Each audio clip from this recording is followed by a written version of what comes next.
carismático, repito, se compromete y compromete. Por eso esta tercera llave se llama compromiso. ¿Qué dice al final de la página número 5? El líder vive el compromiso y compromete a sus seguidores. ¿De acuerdo? ¿Qué significa cultura? Cultura. Costumbres, cultura. Conocimientos, cultura. Tenemos a Conaculta aquí, ¿qué significa cultura? ¿Sí? Tenemos aquí 300 respuestas. Cultura. Obviamente estamos hablando qué forman una cultura. Obviamente los rituales, los colores, la religión, los hábitos, pero la parte nuclear, así como esto es cristal o es vidrio, obviamente la parte nuclear de esta mesa, que es madera, la parte nuclear de una cultura es, anótenlo, la costumbre. La costumbre. ¿Qué significa coherencia?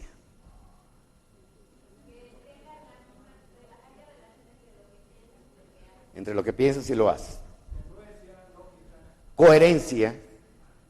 Coherencia. Fíjense muy bien, ¿eh?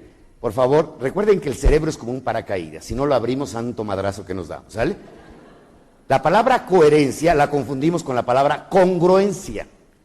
Que la congruencia es ser fiel a lo que dices y a lo que haces. ¿De acuerdo? Congruencia. Pero la coherencia, continuar la herencia. Coheredero, o sea, heredas algo y vives de acuerdo con la herencia recibida. Eres coherente en un momento dado. ¿Qué líder aparece en la historia? Los incoherentes. Rompieron la tradición. Ya no la aceptaron. La herencia recibida no la aceptaron.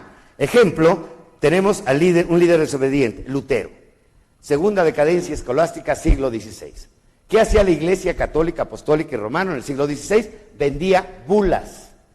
Es decir, te extendía un certificado firmado por el cura de tu parroquia a cambio de unas cuantas monedas de oro para que tus pecados fueran perdonados. Además vendían futuros. Es decir, ¿a cuántos les piensas dar en la madre el año próximo? Pues me pienso echar a 100. Entonces dame 100 monedas de oro, te firmo aquí y dales en la madre, no hay pecado. Eran futuros. Aparece entonces un líder, que era Lutero, y dijo, se acabó esa coherencia. No aceptamos esa herencia, no debemos pagar un solo centavo. Además comete un pecado capital. El latín, en aquel entonces, ya era una lengua casi muerta. No hablaba nadie latín. La Biblia estaba en latín. Entonces resulta que el señor Lutero la pasa al alemán. Rompe la herencia. Ya no vamos a hablar la Biblia en latín, sino en alemán. Y además les dice a sus seguidores, y aquel que no la lea, se va al infierno. Entonces, ¿qué sucede? Erradica el analfabetismo. Y luego les dice, y el que no haga dinero aquí, no va a tener entrada al cielo. Que entonces crea que el capitalismo. Más vale que la hagas en esta porque en la otra valiste madre, ¿sí? Entonces, ¿qué resulta? Estamos hablando de alguien que rompió la herencia. ¿Jesucristo habrá roto la herencia? Viene de la ley judaica, ¿eh? Viene de la ley de talión. Ojo por ojo, ¿sí? Diente por diente. Y dice, ¿qué Dios hay?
en el Antiguo Testamento?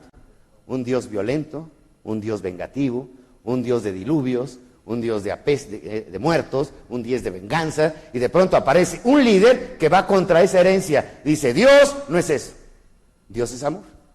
¡Qué óvole! Ya tenemos que rompimiento. Por eso aparece en la historia, porque rompe un paradigma. Es decir, cambia la visión de Dios completamente. ¿Quién escribió eso? Seguramente lo pensó, nunca lo dijo, pero yo creo que habrá pensado, es un pinche marihuano, porque eso no puede ser. O sea, algo pasó aquí.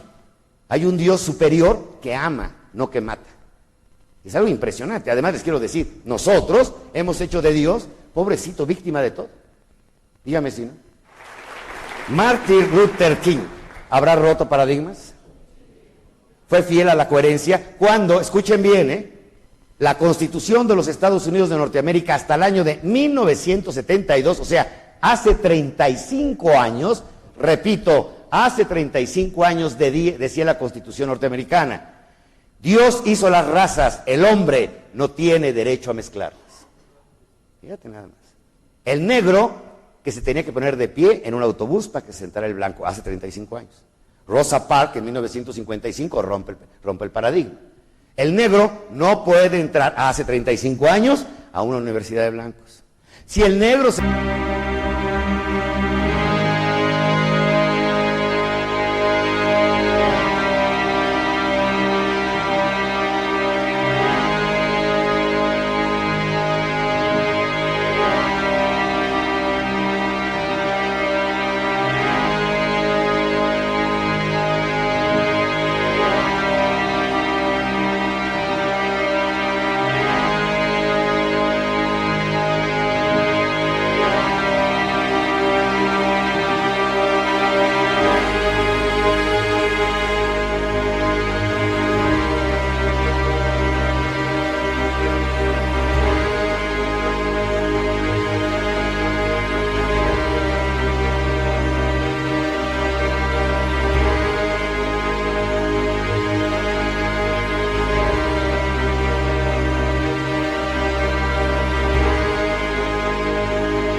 casa de casualidad con una blanca, 3 años de cárcel por andarse metiendo con las blancas. Che morboso, ¿sí? Por eso, hasta hoy hay intelectuales negros. ¿Por qué? No tenían acceso a las universidades. Después de 35 años ya hay intelectuales. Si tú veías hace 35 años a un blanco vestido de blanco, era médico. Veías a un negro vestido de blanco, era paletero. Entonces, ¿qué sucede? Estamos hablando de que rompe un paradigma. Martin Luther King. O sea, señores, no fue Abraham Lincoln, fue Martin Luther King el que rompe el paradigma.